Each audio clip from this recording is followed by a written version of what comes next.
اگر جہنم سے بچنا چاہتے ہو تو ایک تجارت کرنی ہوگی. اب وہ تجارت کیا ہے وہ بھی خود ہی فرماتی. تؤمنون باللہ ورسولہ، وہی بات جو سورہ حجرات کی آیت میں ہے. ایمان پختہ رکھو اللہ پر اور اس کے رسول پر.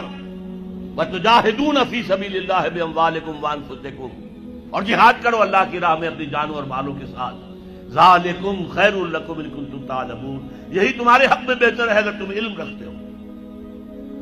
تو معلوم ہوا کہ یہ جہاد لازم ہے، یہ جد و جہد لازم ہے، یہ ایمان کا لازمی تقاضا ہے، یہ جہنم سے چھٹکارا پانے کی لازمی شرط ہے. اگر یہ نہیں کر رہے تو ایمان نہیں ہے تمہارے اندر، اور جہنم سے چھٹکارا پانے کی امید یہ ایک بس تمہارا خیال ہے. تلک امانیہم، یہ تمہارے من گھڑت خیالات ہیں، یہ تمہاری وشفل تھنکنگ ہے.